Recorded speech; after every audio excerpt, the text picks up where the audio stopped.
dans la souffrance éternelle. Ce thème basé sur les enseignements, la révélation et la prière est enseigné par le pasteur et orateur Mikobachika Samba. Pourquoi je souffre? Un thème rempli d'enseignements et de révélations, de quoi acquérir le savoir et les armes nécessaires pour être délivré.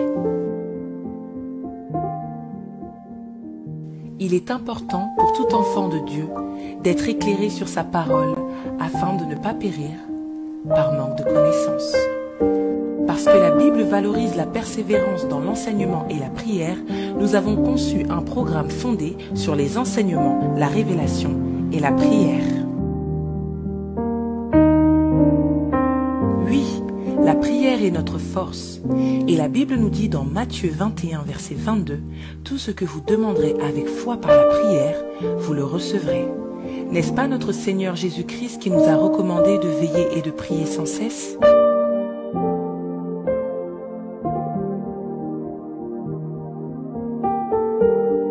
Afin de vous permettre d'être connectés dans la prière et dans les enseignements partout où vous serez, nous vous avons préparé le programme suivant.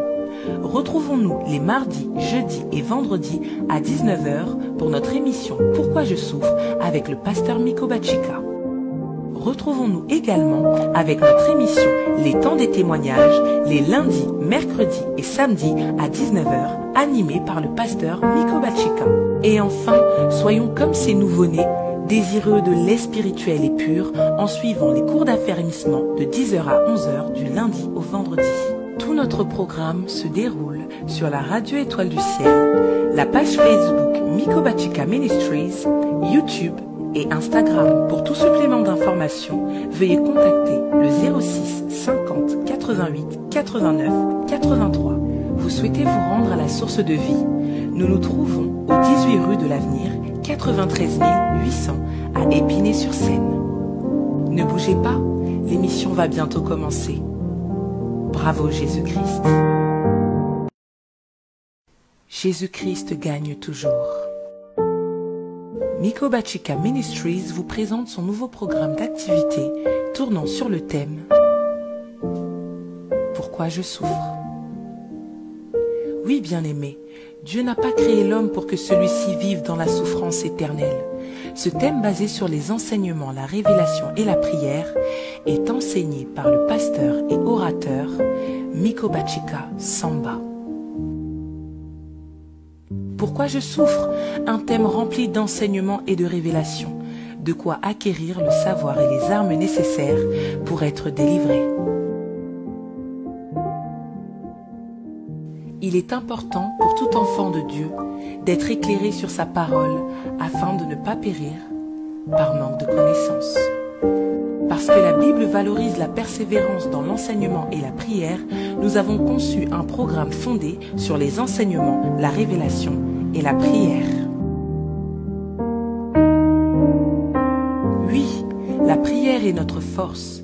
Et la Bible nous dit dans Matthieu 21, verset 22, « Tout ce que vous demanderez avec foi par la prière, vous le recevrez. » N'est-ce pas notre Seigneur Jésus-Christ qui nous a recommandé de veiller et de prier sans cesse?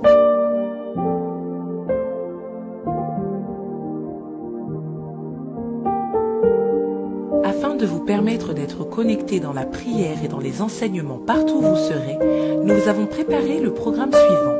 Retrouvons-nous les mardis, jeudis et vendredis à 19 h pour notre émission « Pourquoi je souffre » avec le pasteur Mikobachika. Retrouvons-nous également avec notre émission « Les temps des témoignages » les lundis, mercredis et samedis à 19 h animés par le pasteur Mikobachika. Et enfin, soyons comme ces nouveau-nés, désireux de lait spirituel et pur en suivant les cours d'affermissement de 10 h à 11 h du lundi au vendredi. Tout notre programme se déroule sur la radio Étoile du Ciel, la page Facebook Mikobachika Ministries, YouTube et Instagram.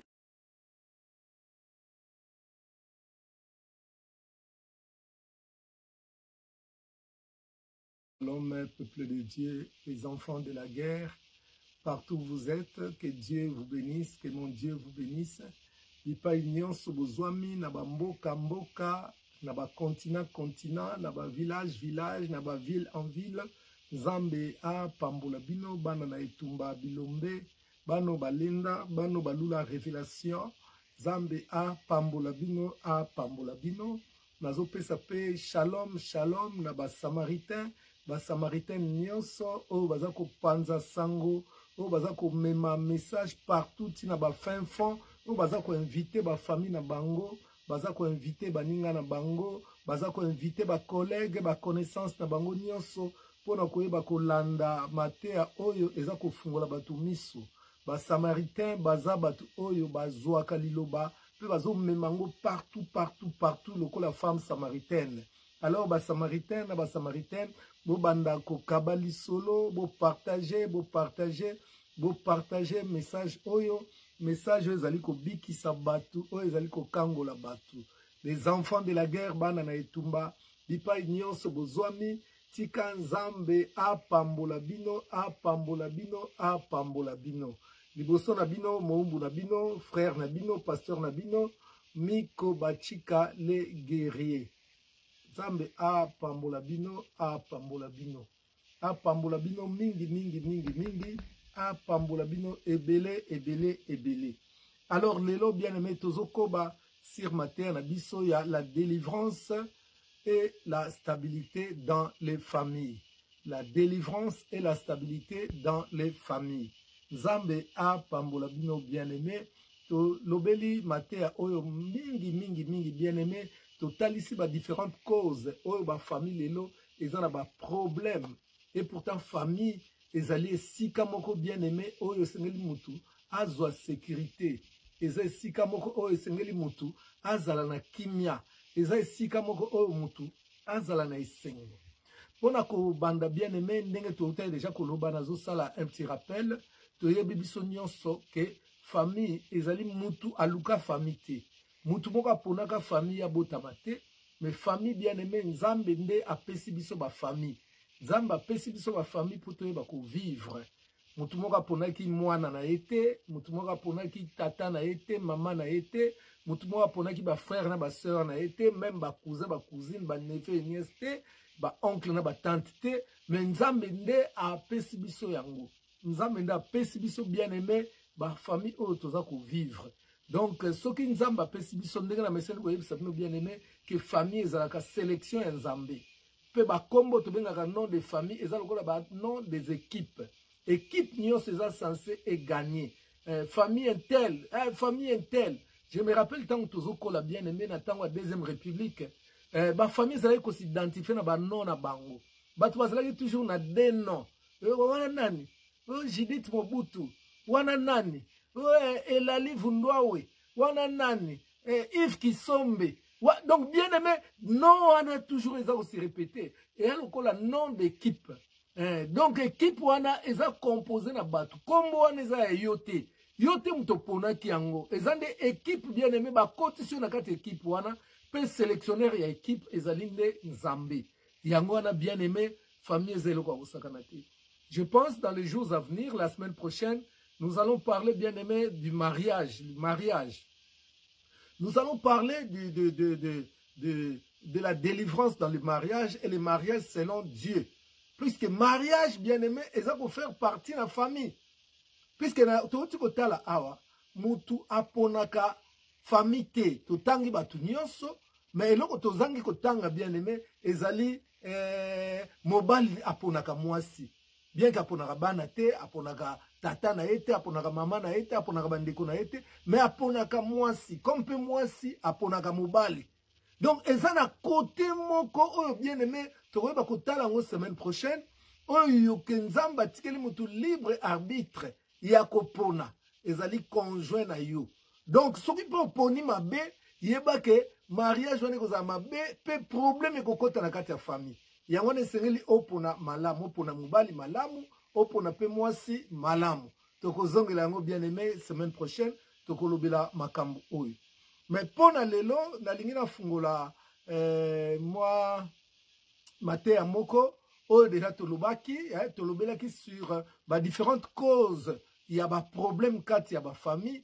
Tomonaki na kati ya ba famille bien aimé, il y a tant sous tata zo privilégié moi na moko. pe ezako attirer jalousie pa baninga ndenge pa ya Joseph to mona ki bien aimé que papa na Jacob alinga ki mingi Jacob tellement linga ki Joseph mingi yango eyaki kotia mobulu na kati ya famille wana eyaki kotia ebengi jalousie ya bandeko ya Joseph pe suka nango bakende koteka ye donc toyebisaki ba parents que to éviter kotalisa plus d'amour na moko tandis que tozana bango ebele donc wana eza passe na pesa exemple yo zana bana 10 yo zimoko pese comme héritier eza nango kombo ça sonne bien mais eloko wana ka lokolo lobi héritier lobi bien aimé ko susciter guerre entre bana donc ko za la paix mabe na linga kota na kati nango te puisque ce sont des choses que nous avons déjà dites. Je pense que pendant que je suis en train de parler Samaritain, nous partager dans des groupes, partager dans WhatsApp, partager dans Messenger, taguer les amis bien-aimés, vraiment, et vous savez, la Bible dit que celui qui sait faire le bien ne le fait pas, il commet un péché. Vous voyez, bien-aimé, il y a délivrance, il y a paix, stabilité. Jamais libote ko stabilité, sauf que l'équipe a délivrance. Puisque haine, rancune, jalousie, bien-aimé, zakati ya famille. Yamona nzamba lobi na Matthieu 10:36. L'homme aura pour ennemi les gens de sa propre maison. Le Seigneur mabota na biso ekangolama po kimia ezonga na libota. Tant que mabota ekangolami te, ekangolami na ba haine, na ba jalousie, na ba rancune, na ba zizani, na sorcellerie. Tant que bien-aimé nanu libota na bine ekangolami na ngote boza jamais na stabilité. Qui n'oke ko régner pe ba conséquences ko la fatale. Yango na bien aimé, ezamate yamoko za capital. Donc partager yango partout, inviter baninga benga même ba musu na téléphone, pe taguer ba musu bien aimé, ba ba kolanda mate ya oyo ba famille mingi ezana ba problème. Pe naib sabino que bien aimé, même Bible zolo ba que le jugement commencera d'abord dans la maison de l'Éternel. Donc les hôtels c'est zo bandana na ndaku. Donc ezelo ko sakanati. Yangona ndekonangai soko partager tes Bible, celui qui sait faire le bien ne le fait pas, il commet un péché. Donc partage, soit un samaritain, une samaritaine qui prêche avec nous au travers de partage. Que Dieu vous bénisse, bien-aimés. Alors, to mona ki bien-aimé, que privilégier moi na moko eza eloko ya mabe, o ezo benda jalousie. Pour jalousie, eza vraiment fléau na kati ya famille, o ezo détruire ma famille, eza arme à destruction massive. Kati ya mabota o satana aza ko utiliser pour na koyeba ko détruire mabota na biso, koyeba ko détruire ma vie na biso. Ma cause, il y a ba problème dans ma famille, eza ebele. Mais jalousie bien-aimé, eza penza cause monene, pe mususu bien-aimé to talisa kibino, ezali tant mususu mama moko boye, mama wana lokola mwana ya bota kite, abwaki sa mwana wana, tozoki exemple à Jephthé, exemple à David. Hein, les rejets, tolobela ki yango, les rejets. Maman a dit bana ne balinga ndeko na bangote et ça va causer des problèmes dans la famille bien-aimée puisque maman ko kufa bino bana boko tikala neti Jephthé to monaki tant bande ko Jephthé akene ko bonde la Jephthé maman n'était plus là bien-aimée yango na bokeba même maman na bino za ko favoriser bino mais bino bana bozala bana ya Nzambe botalisa bozwa bo reporter bien-aimé ba habitude ya mabe ya maman na bino te. Donc, exemple, makambe belé to lobaki. Mais lelo na lingi bien aimé nazonga la lisusu jalousie na katia libota. Jalousie na katia libota tozo continuer na yango. Lelo bien aimé to kolobela sur le malheur de Cham. Le malheur de Cham. Le malheur de Cham. Moi na mayele, moi na itumba koma le malheur de Cham, koma yango, koma comme les malheurs de Cham, pour les malheurs de Cham comme thème, le malheur de Cham, Mimi la gloire Nzondo Mio, comme les malheurs de Cham, Siska Kimia, comme les malheurs de Cham, Noélie Louinga Kiala, Corinne Emma, comme les malheurs de Cham, Aurélie Tanga, comme le malheur de Cham. Alors bien aimé, Tozabongo na Genèse chapitre 9. Genèse chapitre 9. Genèse chapitre 9 à partir du verset 18 jusqu'au verset 27. Genèse chapitre 9, verset 18 au verset 27. Koma yango mwana mayele koma ele on a sepelaka na yo po okomaka penza okomaka mingi pesa ya ngai bien asepelaka nango koma Genèse chapitre 9 verset 18 au verset 27. Nzambe a pambola bino, Nzambe a mona yo, yo mutokomi, Nzambe a mona yo. Alors bien aimé, je voudrais lire au nom de Jésus-Christ. Les fils de Noé qui sortirent de l'arche étaient Sem, Cham et Japheth. Cham fit le père de Cana. Ce sont là les 3 fils de Noé et c'est leur postérité qui peupla toute la terre. Noé commença à cultiver la terre et planta de la vigne. Il but du vin, s'enivra et se découvrit au milieu de sa tente. Cham, père de Cana, vit la nudité de son père et il les rapporta dehors à ses 2 frères. Alors Sem et Japheth prirent les manteaux, les mirent sur leurs épaules, marchèrent à reculons et recouvrirent la nudité de leur père. Comme leur visage était détourné, ils ne virent point la nudité de leur père. Lorsque Noé se réveilla de son vin, il apprit ce que lui avait fait son fils cadet. Et il dit, maudit soit Cana, qu'il soit l'esclave de ses frères. Il dit encore, béni soit l'Éternel Dieu de Sem, et que Cana soit leur esclave. Verset 27. Que Dieu étende les possessions de Japheth, qu'il habite dans les tentes de Sem, et que Cana soit leur esclave. Voilà, bien-aimé, texte Oyo Kotanga, Oyo Ekosunga Bisolelo, Toyeba Kolobela sur la malédiction de Cham. La malédiction de Cham. Voilà, bien-aimé, nakanisi histoire oyebi, bateya onango mbala ebele, basali ebele, bateya onango, mena hebsa bino bien-aimé, que kaka bilei moko, ba ingrédient moko, mais au pesi ba maman disent, okoyoka 10 goûts différents.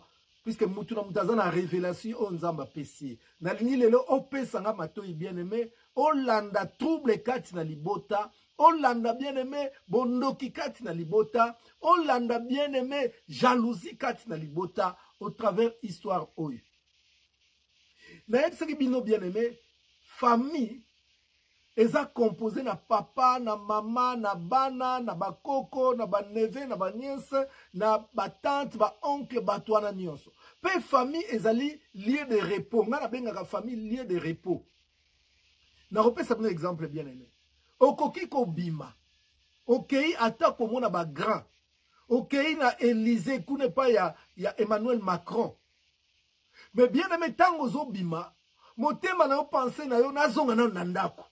Ndako ezalaka lieu de repos. Epai oyo kokuta mama, papa na bana na bango. Et na ndako bien aimé epai mutu azwaka repos, mutu azwaka kimia.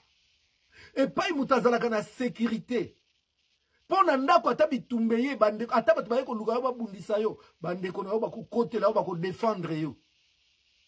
Ndako eza lieu d'asile bien aimé. Ndako eza lié à chamaérité. Yango na Bible zoloba. Vaut mieux qu'on vende même na désert. Vaut mieux qu'on vende même na toit ya maison que qu'on vende na kati ya ndako oya makelele. Ndako ya ba problème. Awa bien aimé tozomona histoire ya papa Noé na bana na ye. Papa Noé bien aimé na bana na ye. Balongi etumba. Nzamba bomi mokili na mai. Mais bango bazalaki en sécurité bien aimé. Toute la famille était unie. Toute la famille était réunie dans l'arche. Famille mobimba bien aimé ba vanda ki na kati arche. Noé zalaki wana, mwasi na zalaki wana. Bana bazalaki wana. Pe basi ya bana bazalaki wana. Bien aimé c'était une famille bénie. Une famille en sécurité pendant que le monde mourait. Mais bien aimé, la famille était dans l'arche. L'arche, c'est comme une maison. C'était la maison de Noé, bien aimé, la famille de Noé qui était dans cette arche-là, qui était dans cette maison-là. Mais que nous dit la Bible, mes bien-aimés? Bible l'habitant balongi. Quand la famille est unie, bien-aimé beaucoup longa. Dans le monde lelo, est-ce que la nature ne nous enseigne-t-elle pas? Monde peut à la puissance. Bien-aimé, monde des os à la alliance. Monde des os sangana. Monde des os kangama. Ton monde bien-aimé pour affaiblir, il reste ce qui était une puissance. Il restait ce qui était une grande puissance. Bien-aimé, on a commencé à les démembrer, à les séparer. Et bimi bamboke belé, bimi wana bien-aimé, nakatia IRSS. Et Panzani, bien-aimé, IRSS et Panzani, le letikali Rissi et Moko. Rissi a taza puissance, mais azesu nenga zalaka kalate. Azesu nenga zalaka kalate, ba Tchétchénie bimi, ba Ukraine bimi, bien aimé bamboka ebele bimi na kati. Ok, les tout ensemble faisaient une grande force. Dans la terre, bien aimé, lokola yeso zaye koteya, message moko bio. Il parlait des choses naturelles. Il transmettait son message bien-aimé na biloko ezali naturel. Alinga lo ba papa moko azoke na bilanga, kolona, mutu moko azalaki na bilanga na ye, akona ki lona malamu, mutu musaye kolona lona mabe, mutu moko asalisaki feti, abengisaki ba invité ba yakite. Donc Jésus parlait des faits réels, bien-aimé. C'est ça l'évangile bio. C'est ça l'évangile pur. Tant que la bien-aimé, Noé qui était dans sa maison, avant qu'il n'ait bien, la famille était unie. Net IRSS nena utikolobe zalaki unie, zalaki puissance, zalaki force. États-Unis zalaki kobanga. États-Unis zalaki kobanga bien-aimé. Et zalaki kobanga IRSS. Tout le monde est divisé par deux, puisqu'il y avait deux grandes puissances. Les deux grandes puissances bien-aimées étaient composées de plusieurs pays, plusieurs États. Donc les États-Unis jusqu'à aujourd'hui, s'il reste une force, s'il est une grande puissance, c'est parce que les États-Unis est composé de plus de 50 États. Bango nyonso ini, bazo sa la force. Na ba famille na biso bien-aimé. Nzamba tse mutu na ba qualité na ba faiblesse na ye. Biso nyonso ensemble tozo sa la force bien-aimé. Mais tant bon dit ko kabola, est-ce que la nature ne vous enseigne-t-elle pas? T'as la faiblesse ya IRSS lelo. T'as la faiblesse ya IRSS lelo. Yangona bien-aimé, même Europe s'inspirer na likambwana. Europe lobi que non. Biso peto banda ko sangana. Biso peto zana bomoko. Poto sa la force. Pour rapport de forces à l'équitable. C'est notre États-Unis qui domine biso. Nous devons commencer à composer une grande nation, une nation européenne bien-aimée. Bassine charte. Il y a non-agression. Belgique koko bundisa France te, France koko bundisa Allemagne te. Bien aimé ba yokani bango nyonso, basali bloc. Lelo ba komi bien aimé, ba komi force munene. L'Union européenne aujourd'hui est une grande force, est une puissance. Puisque ba sangani. Mais pourquoi tango batwaza ko sangana? Bien aimé biso ba famille na biso toza ko kabwana. Omozo monate tozo ko malisusu faible. Ndeko na ngai atoza na mbongo atoza na puissance. Mais tango zo kabwana na famille. Mais kaka famille ne ko trahir yo. Makilo ozana yo eza ya bango. Ba ko trahir yo bien aimé. Ne te sépare pas, ne te retire pas de la famille. La Bible dit celui qui se retire est l'ami de celui qui détruit. Ça, c'est la Bible qui le dit. Bible zoloba, celui qui se retire est l'ami de celui qui détruit. Moutounion soit azako se retirer na famille na ye. Bien aimé azo détruire famille. Azako affaiblir famille. Puisque aza na port, il faut apporter na famille wana. Pe famille pe. Et ça pe na port, il faut apporter vers ye. Yangwana bien aimé, nous devons être unis. Yeso azoloba, bo linga na bino pomo kileba kebo zali yangai. Bien aimé, notre Dieu, c'est un Dieu d'unité. Pasteur ni ate yo que famille dans le ko les ndoki bima la famille wana longwa na famille wana kolobisaka famille wana te pasteur ni azote ya bien aimé. Alors revenons bien aimé sur Noé. Ah oui loko ni tozo mwana Noé bien aimé. Noé a longué tumba ensemble avec sa famille. Ensemble avec sa famille. Puisque Noé pour réussir, Noé, il faut ozoa, okotisa. Vous croyez que c'était Noé seul qui avait fait ce travail? Ce n'était pas Noé tout seul. Il y avait ses enfants. Il y avait Sem. Il y avait Cham. Il y avait Chavet. Oyo bayedaki papa na kozwa o musaki kozwa ba lion, o musaki kozwa ba éléphant, o musaki kozwa ba mboloko, o musaki ba fourmi, musaki ma banki, mutu na mutu bien aimé asala qui part na ye. Je pense que Noé avait dispatché les tâches na banda na ye, yo salabo. Bien aimé, quand ils étaient unis avec la même vision, cela a permis qu'ils puissent construire l'arche d'abord ensemble et après avoir construit l'arche, qu'ils puissent faire entrer bien aimé les animaux. À la fin de compte, l'équipe de Noé avait réussi, avait remporté la victoire. Comme je vous ai dit, bien aimé, que les noms des familles, ce sont des noms des équipes. Les équipes que Dieu a sélectionnées et a mis ensemble. Bah, équipe Nzamba Sangisi, pe atie Sikamoko. Wanezake équipe à Noé, la maison de Noé, bien aimé, avait remporté une grande victoire. Une grande victoire. Et à Genèse 9, à partir du verset 18, bien aimé, les fils de Noé qui sortirent de l'arche étaient Sem, Cham et Chavet. Cham fit le père de Cana. Bien aimé, que l'équipe de Noé, les fils de Noé. Donc l'équipe de Noé était composée de Sem, de Cham et de Chavet. Cham fut le père de Cana. Batali si ba joueur wa beta ki makasi bien aimé pour équipe wana e gagner.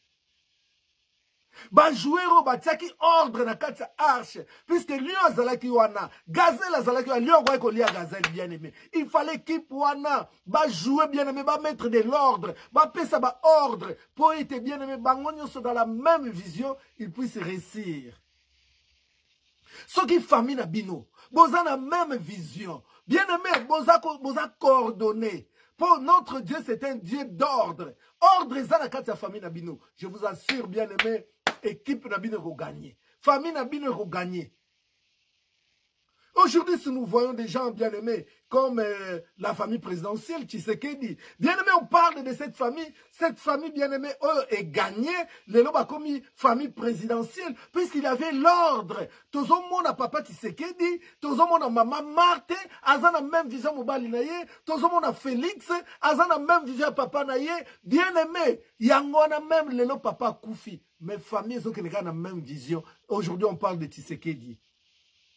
Yozolu la famille à Baninga. Mais pour nini oya yoko bongisa te. Pour nini bien aimé beaucoup jouer, beaucoup se mettre d'accord te.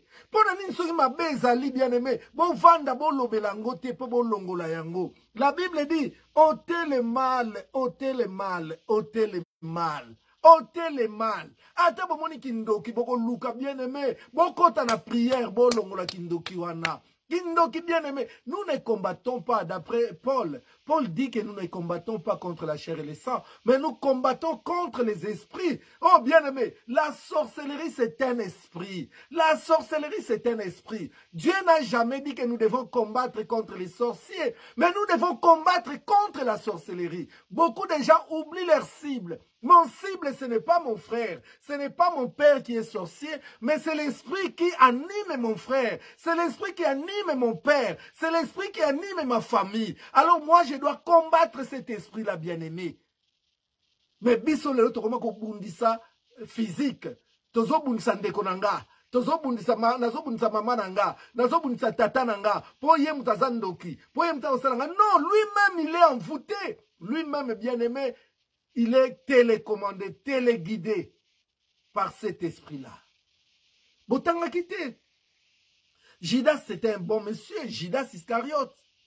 Mais la Bible dit, quand il a mangé les morceaux, Satan est entré en lui. Donc cela veut dire l'esprit diabolique, l'esprit maléfique est entré en lui. Bien-aimé, bande konabiso, soit bien-aimé kindoki, moli moane kota katina bango. Mais nous ne devons pas les combattre, nous devons combattre cet esprit. Voyez, bien-aimé, le ministère terrestre de Jésus-Christ.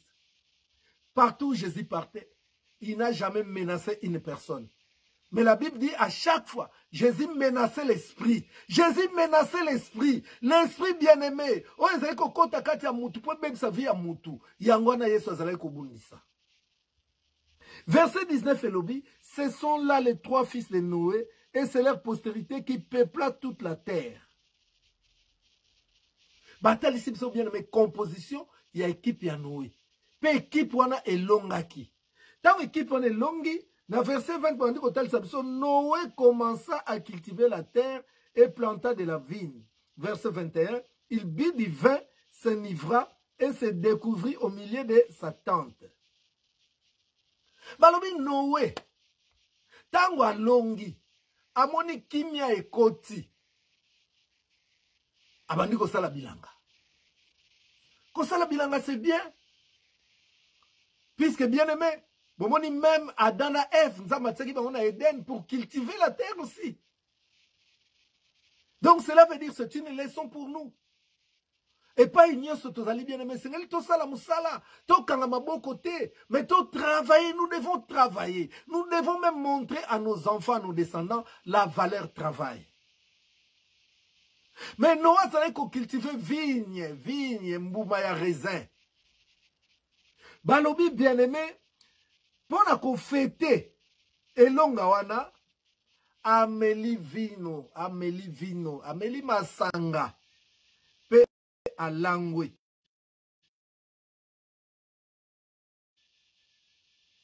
Alongoli bilamba kati na tanti na ye. Makamu nangeza masanga te lelo.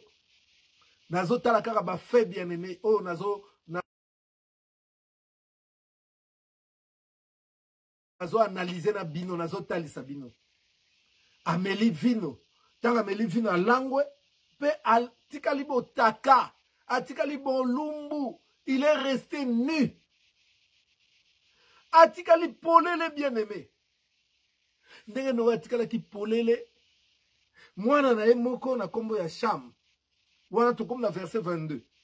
Mwana ye na kombo ya Cham. Po atangeli biso ba kombo bana Noé. To kombo ya composition équipe ya Noé, batangeli biso Cham, Chafet, na Sem. Mais moko comme on a Cham. Cham bien aimé dans verset 22, balobi que Cham vit la nudité de son père et il les rapporta dehors à ses 2 frères. Cham amoni bolumbu ya tata. Or Bible pekisi mwana koyiko mona bolumbu ya tata na été. Parenthèse bien aimé. Ba mama boni bazo loka bana na bango. Bazo talisa bana na bango bolumbu. Mama, ata oza mwasi mwana no paza mwasi, mais aza mwana na yo. Bible ubi mwana komona bolumbu ya baboti te, quel que soit âge. Oyo koyiko zanango pe mwana koyiko zanango. Mama koyiko zana 60 ans, mwana no azana 40 ans, mais azana droit à mon anilité na yo te. Ba mama boni bazo loka bana na bango. Alali la mbeto, Martine, yako pakolanga mafuta na mukongo alali derrière na nyonso likolo. Martine pe azui mafuta, yo nazo pota mama ti na sima na ye bien aimé azo pota ye mafuta, azo pota ye azo finango bien massage. Ko pakola mafuta c'est du massage. Bien aimé du massage entre quelquefois na kati ya pornographie, ya sexualité. Keba mama. Oloka bana na yo lelo bana bazo resirte po opakoli sa bango mafuta partout bana bazo mona yo mona bolumbu ya bana na yo mais bana na yo ba mona ya yo te. Bible nde lobi ke bana bakoki komona bolumbu ya baboti na bango te. Keba lelo zo luka nani asala bana nga boy mais yo moko oloka bango olakisa to lo bana no pai to zongi pai. Tango maman moko alingaka aloka mwana ye alakisaka ni derrière te. Maman alinga aloka mwana zo beta derrière na ye. Tala zo lakisa bien aimé. Bongo tango yoko to tikele yango simba kango fina kango zo ka wana bien. Wana pakole bele mama. Ozo loka mwana te ma bepenza. Ma bebele. Baboti elbele lelo bango moko baloka bana na bango. Nanzela eko talisa bango sexualité na bango. Nanzela ko talisa bango nidité na bango. Bien-aimé, eza penza mabe. Bible nde loba yango. Bible lobi tant que le ciel et la terre subsistera, bien-aimé, le loba moko ya nzambe kolongwa te. Ti lelo eza d'actualité mama. Banda ko lukelanga ba raison azali ko bela azala ki boy etali yo, etali ngai te. Taba like, taba like, taba cœur, taba cœur. Taba cœur, kende pe ko s'abonner na Miko Bachika TV kuna na YouTube. Kende ko s'abonner na Miko Bachika TV na YouTube. Pe bo sanate bien-aimé, bo aimer, bo s'abonner na page Facebook na biso Miko Bachika Ministries. Page Facebook na biso Miko Bachika Ministries. Donc bo sanate na YouTube bo kende na Miko Bachika TV. En même temps, comment on a partagé bien aimé. Makambu yango to bandi kokota bien aimé, to bandi kokota na kata makambu. Po eloko panza ki équipe oyo, eloko boma ki famille oyo, bien aimé za acte wana, oyo promoteur na yango, oyo mutabanda ki yango zala ki yemoko nowe. Yemoko nowe meli masanga langwe pe atikali bolumbu. Atikali bolumbu. Mouana na Cham bien-aimé, quel libabe. Yango tolobi les malheurs de Cham. Les malheurs de Cham. Cham bien-aimé, à kota ki na ndaku. Puisque Bible lobi que Noé atikali bolumu na kata ndaku. Mais ndaku bavanda ka bango nyonso. C'était légitime pour Cham d'entrer dans la maison. Et ça qui légitime bien-aimé. Bon là nanga malamu. Puisque bateya kabiso kaka Cham maudit. Atikali kana malédiction. Cham mwana mabe, Cham mwana mabe. Aujourd'hui bien-aimé, je voudrais vous parler de Cham autrement. Je voudrais vous parler de Cham autrement bien-aimé. Cham c'était légitime. Mwana nyonso bien-aimé, lelo, azana droit kota na ndaku na bango, azana droit kota na salon. Bongo soyi papa langwe, na kati ya salon bien-aimé, alongoli bilamba nyonso, abwaki lokolo à gauche, abwaki lokolo à droite, azo ronflé, bien-aimé. Ba yo kontipe na ndaku, puisque waki na chouate. Omoni papa bolumbu, mabe na yo ezali wapi. Eza wapi bien-aimé. C'est un accident. C'était un accident pour Cham. Ezalaki accident bien-aimé. Ndenge yo nanga pe tozolanda awa. Boni ba mona bolumu ya baboti na bango, des fois ya mama, des fois ya papa, par accident, akanaka yangoti.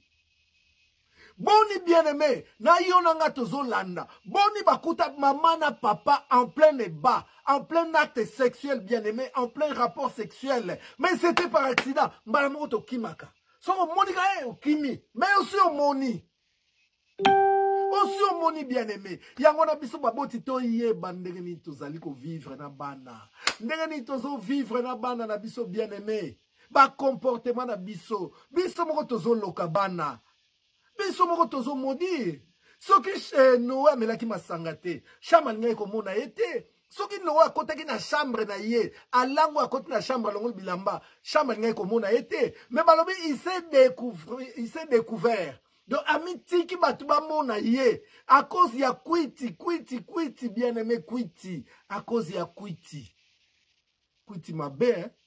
Mabe makasi. Bible obi, Cham amoni ye. Tango amoni Cham isali e somo. Abimi mbala moko na ndaku. Cham ateli papa langwe allez abimi mbala moko wapi mabe ya Cham. Bien aimé yozo landanga tu as toujours condamné Cham. Aujourd'hui je te parle de Cham autrement. Je voudrais te parler de Cham comme victime et non coupable.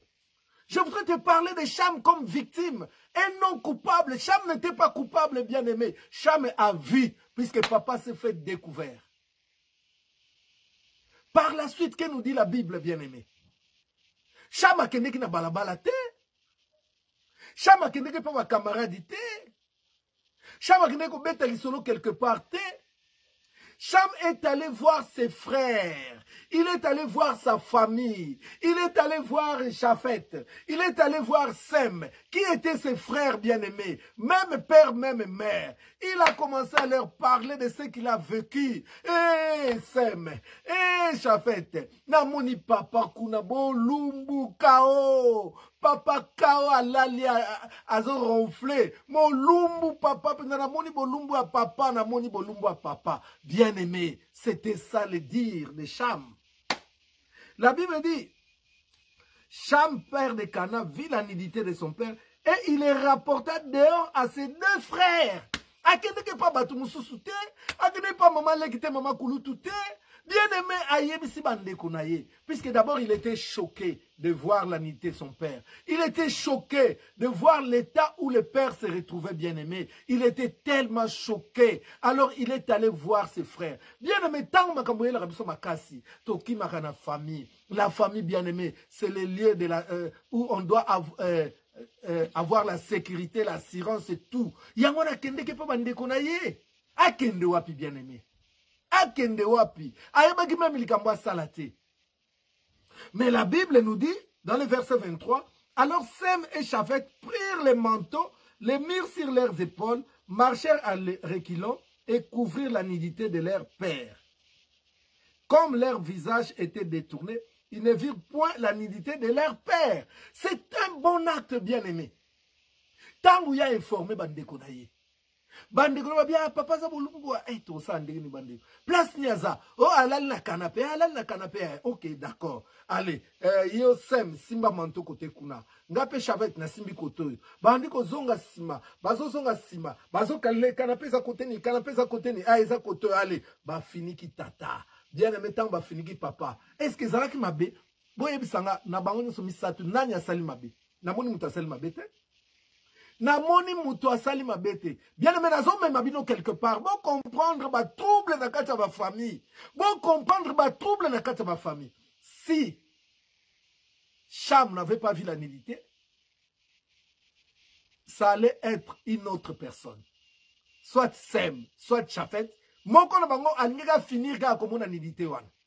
Po papa asala ki exposition ya corps na ye. A exposé qui corps na bien aimé mutu nyonsa nya kota na tante alingara mona papa bolumbu. Mais le malheur de Cham a commencé, bien aimé, par être la première personne à entrer dans la tente. Pour ceux qui a côté qui te mutu musupa ngai kokota. Mutu ana ngara sala nini, bien aimé. Alingara za na solution te. Ceux qui pe Cham a memaki likambwana et pas ya bandeko na mi balete. Tata lingaka tika la kaka ndenge wana. Tata lingaka tika la kaka bolumbu. Pe mutu moka lingaka ye bate pa yako couvrir ye. Donc mutu musu mwana mususu lingaka finir kako kosa likambo Cham salaki. Donc omona bolumbu a tata. Donc nous ne pouvons pas, nous ne devons pas condamner Cham. Puisqu'il ne l'a pas fait exprès. Mais seulement la Bible est claire, ce n'est pas bon de voir la nudité des parents. Il y a mon parents, il faut mettre à disposition. Il y a ko bomba nidité na bango. Yo pe mwana na zote ya yo. Ba kota kananda ko ba parents na chambre ba parents bongote. Yo zo chambre ba parents lokola ya yo. Non. Oko kota na chambre ba parents te. Oko mona ba bandi hygiénique à maman na yo, ba sous-vêtement maman na yo na tata na yo ma bepenza. Bien aimé, nazo me mabino wapi bolandanga, nazo me mabino na malédiction ya Cham. Déjà rien que voir c'était la malédiction. Mais c'était sans faire exprès. Problème n'a pas bandi wapi, bien aimé. Bande konami bale Sem na Chafet. Tant ba moni likambouana. Ba sali malamu. Ba couvrir papa. Nenge ba couvrir ki papa, bien aimé. Verset 24. Lorsque Noé se réveilla de son vin, il a pris ce que lui avait fait son fils cadet. Balobi ke amoni ayoki ba yebisie makamu oyo mwana na ye ya suka. Po Cham azalaki mwana suka. Tanga zo mona tata. Akimbango pa ba yaya po yazaleki. Baleki bakima ga pa papa ba yaya. Ya Sem. Ya Chafet. Papa kuna langu masanga. Leki bien aimé ko sala nini. Azana expérience ko la binote ba yaya. Akimi ya ebisi ba yaya na ye. Ba yaya na ye bien aimé tangu tata la muki. Bah, il y a la Bible le dit bien, lorsque Noé se réveilla de son vin, il a pris ce que lui avait fait son fils cadet. Donc, bah, yaya, bah, yebisi tata. Tala, Cham amona kiyo bolumbu. Ah, papa, Cham penza monyo bolumbu. Ah, bien aimé, epesi Noé kanda. Epesi Noé kanda, bien aimé. Place ma comme ça, bandi yango. Faute d'abord ya Noé, alangu masanga, pratiquel bolumbu na kati ya ndaku. Deuxième acte, toye komona Cham aye komona ye, pe akimi ake koyebisa yaya na ye. Troisième acte, tomoni ba yaya, ba marché à reculons, donc ba ozonga sima, ba zui manteau, ba zipi papa. Quatrième acte, papa alamuki. Pe tang alamuki,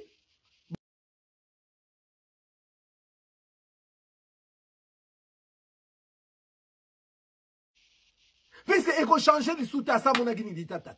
Bon là on passe à la ka eko yebsa bino. Bino pour que neko zipa. Il fallait que moi le kaboy mais pour que ko rapporter pas ya papa. Batu boni ba funda bandeko na bango. Pona ba intérêt na bango moko. Batu boni ba trahisa bandeko na bango. Pona ba intérêt na bango moko po ba benga ina ndako ngana tikala. Po ba benga ina ndako ngana tika na ndako ana ko régner. Bien-aimé za mutema mabe. L'amour pardonne tout. L'amour couvre des fautes. C'est la Bible qui le dit. C'est la parole de Dieu. Ata ça qui m'a bé. Ce n'est pas de ton intérêt. Il y a aucun ko trahir rien pour pas bengayer nandako. Pour pas inaye. Pour pas maudire rien. Oloba makambo pasteur Miko Zwango wapi. Te na Zwango na. Mais tanga histoire oyo. Okomona na chapitre 9 mobimba, là où on nous parle de Noé et ses enfants. Quand on parlait de Cham, on parlait de Cana directement. Partout. Tobandi dans le verset 18. Les fils de Noé qui sortirent de l'arche étaient Sem, Cham et Chafet. Cham fit le père de Cana. Donc partout où on parlait de Cham, bazotanga pe kombo ya Cana, qui ya zalaki na mona kombo Cana. Partout. Zila, na luka lisusu. Là, le sous c'est la postérité. Oui, comment ça Cham. Donc, dans le verset 18, déjà, au moni, tant bazo tanga bana ya Noé. Mais batangi pe mwana ya Cham. Donc, verset 18, les fils de Noé qui sortirent de l'arche étaient Sem, Cham et Chafet. Cham fit le père de Cana. Toqué dans verset 22. Cham, père de Cana. Donc, partout, le nom de Cham était attaché à Cana. Ou le nom de Cana était attaché au nom de Cham. Bien aimé, loko nyozo mona wana. Que soko tali na kati ya lignée wana, ya équipe wana, ya famille wana, bazalaki 3 garçons, mais moko azalaki plus émancipé que bango mibali. C'était les cadets. C'était les cadets. Cham azalaki plus émancipé que bandeko na ye. Yango nozomona Cham, on parlait toujours bien aimé tant bazotanga bana, bazotanga mwana na ye. Donc mwana na ye bien aimé a komaki lokola après génération ya baboti, yende mutakozala chef de famille. Bien aimé loko et s'appelle ça qui ba yaya te. Et s'appelle ça qui ba yaya te et pe ça qui ba yaya jalousie. Yango komona bien aimé même tant malédiction yaki. Ba e ko maudire au lieu de maudire Cham, ba maudire Cana. Puisque Cham était le père de Cana. Donc, bandeko oyo ba sepelaki. Pe tangu, eloko zo tali sape, que bien aimé bandeko oyo, nenge ba vanda ka bango misatu. Nenge ba botama bango misatu. Mi bale, batika la ko linga leki na bango te.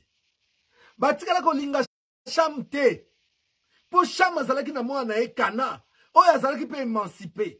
Quand on parlait bien aimé de la famille, on parlait également de Cana. Mais on n'a jamais parlé des noms des enfants de Sem. On n'a jamais parlé des enfants de Chafet. Bana na bango, kombo na bango etikala ko tanga mate. Kombo na bango etanga mate. Kombo ezale ko zonga tangu nyoso bazolo ba kombo bana famille. Kombo ya Cana ezale ko sala zua bien aimé. Et pas ya Sem, et pas ya Chafet. Ba yaya na Cham. Donc ezale ko sala bango zua na nenge leki na bango Cham azalaki émancipé ezale ko sala bango zua. Qui sait bien aimé ce qui peut-être na kati ya koloba na kati ya songi na bango tant so batia ki pe kombo ya Cana to yebite. La Bible ne le dit pas, moi aussi je ne rajoute pas, mais je suis en train de réfléchir bien aimé. Je suis en train de réfléchir. Parce que pourquoi Noé au lieu de maudire Cham a maudire Cana? Puisque Cana, c'était la relève. Cana, c'était la descendance. Bien aimé, Cana, c'était la continuité de la vie de Cham. Mais le kola balinga ki Cham te. Le kola bien aimé balinga ki Cham te. Il fallait pas détruire moi nanaye. Yangona sirema, ça ce sont mes pensées à moi. Bien-aimé, sirement, tant que qu'on fonda Cham, batiaki kombo ya Kana.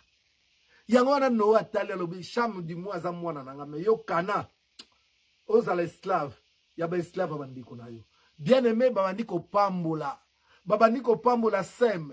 Babandiko pambola Chavette. Bapamboli bango pourquoi? C'était comme une récompense na acte oyo bango bapozaki. Ezaki lokola récompense. Batu boni bien-aimé balukaka ba bénédiction na kombo ya bandeko na bango. Na kotekaka bandeko na bango. Bien-aimé ateki yo. Leki na yo ateki yo. Epa ya mama, epa ya papa. Po ayebi ke soki bateki bayoki. Soki ateki yo. Bako benga na yo na ndaku. Ya kotika la maître na ndaku. Ya kotika la ko régner. Yende bako pese compagnie à diriger. Yende mtabanda ko gérer mapangu. Yende mtako sala boye boye. Ako zwa makambo ndaku na yo. Makambo o ezoleka yo na mobali na yo. Azako kene ko yebisa papa na mama. Pour être ba désavoué yo. Ba longolo l'héritage. Bien aimé, ce sont des faits que nous sommes en train de vivre. Ce sont des faits. Talaba yaya oyo. Soki bango lelo bazu récompense. Soki chama yeb soki bango te. Est-ce que bango bagnya ba so d'abord prudence soit na remarcher à reculons? Jamais. Soki chama yeb soki bango te. Est-ce que bango bazo ki idée ya kozwa manteau que no couvrir papa? Jamais. Babosani bolamu que soki chama yeb soki bango. D'abord ils étaient des grands frères de Cham. Et des deux bien-aimés, Cham a pesi bango mayele. Mais lelo bien-aimé, ba sepeli. Ba yaya baza censé ba défendre ba leki. Ata leki azala mabe. Tangu papa za ko maudire leki.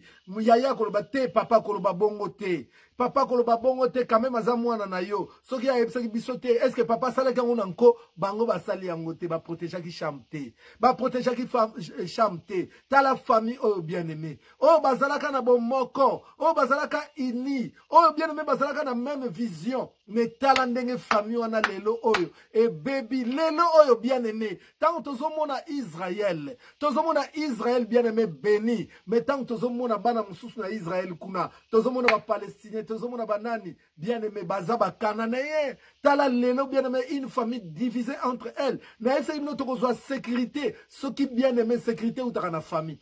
Israël ti lelo za na sécurité te. Bien qu'ils étaient bénis. Mais Israël a na pété.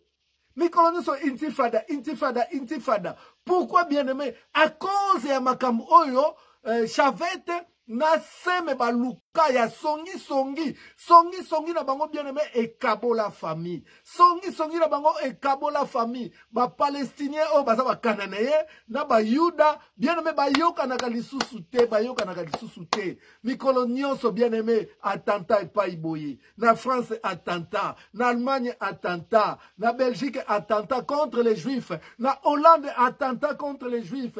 Kuna bien-aimé na Palestine, kuna na Israël, mikolo nyonso guerre, guerre, guerre. Bien-aimé, soko lingi sécurité.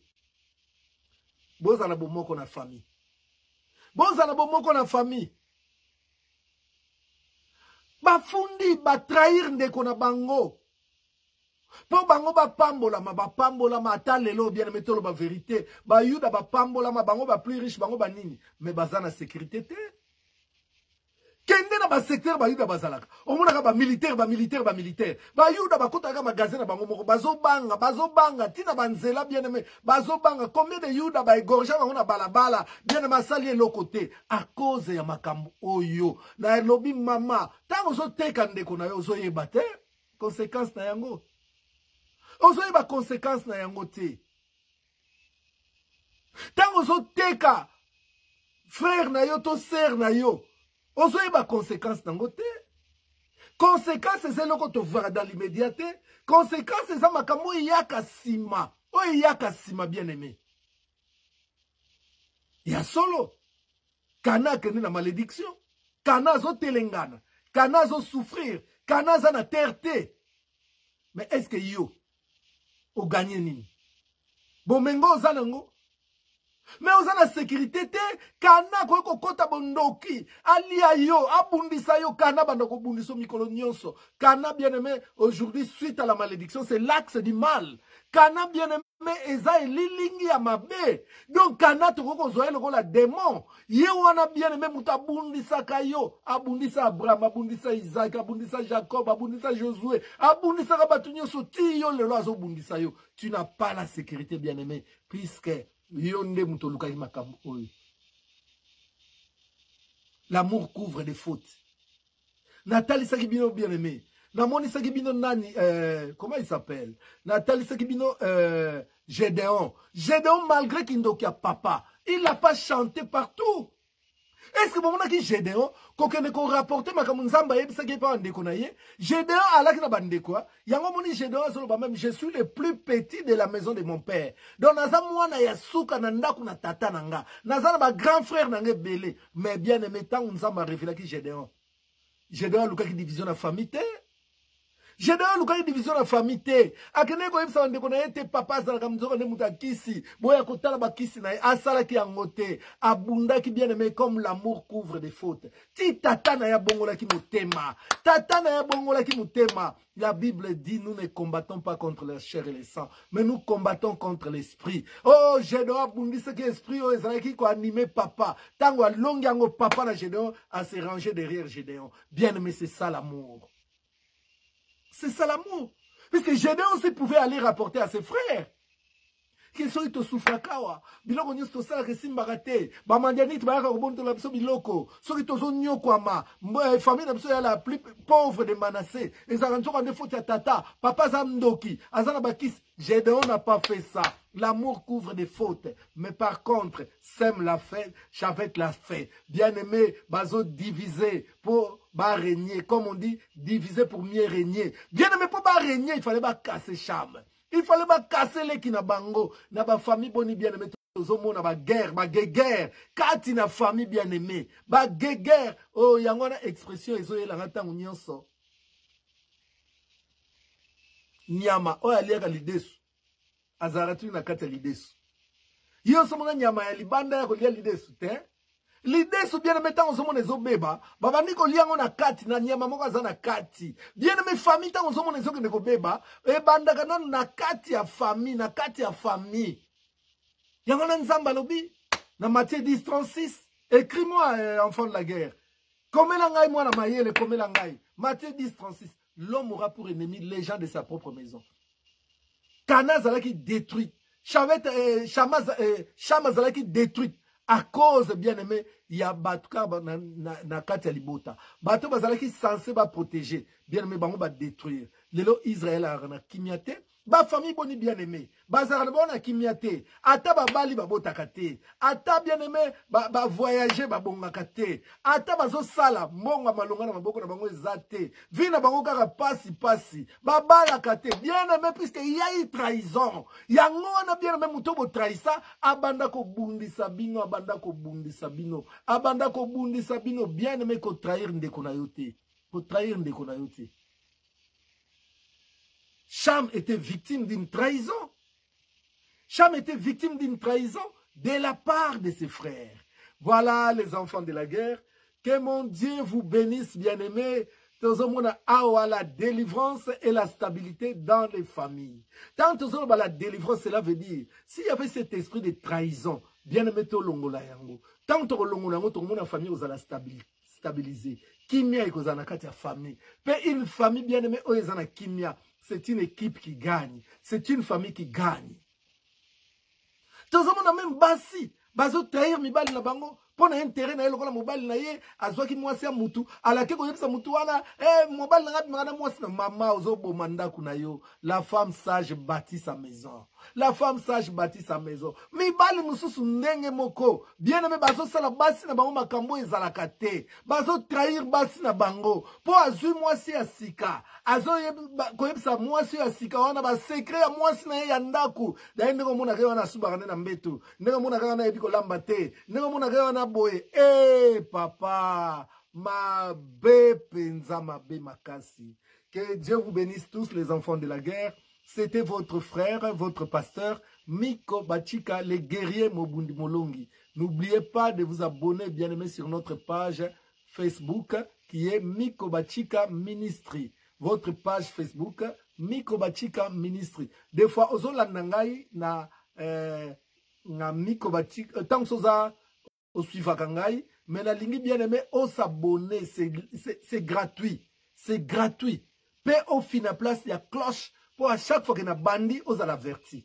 Donc Miko Bachika Ministry, ça c'est notre page Facebook, et Miko Bachika TV, ça c'est notre télévision sur YouTube. Donc abonnez-vous là-bas et puis cliquez sur la cloche. Hein? YouTube n'a pas Miko Bachika TV. Vous s'abonner et puis vous cliquez sur cloche pour Ozwaka info tango nyos. Que mon Dieu vous bénisse, bien-aimés. Nous continuons sur la délivrance de famille, la délivrance et la stabilité dans nos familles. Pour semaine prochaine, toujours banda, la délivrance dans le mariage, le mariage selon Dieu. Continuez à partager la vidéo. Soyez bénis tous, soyez bénis. Que mon Dieu vous bénisse, afin que ce qui manque dans vos vies puisse être compté. Je déclare la paix dans votre famille. La paix de Jésus à tout le monde. Ah, Kimia ekotana libotana bino, oezala ko diviser bino elongwa, jalousie elongwa, moninga zui sepela. Que Dieu vous bénisse. C'était votre frère Miko Bachika, le guerrier. J'ai dit bye bye.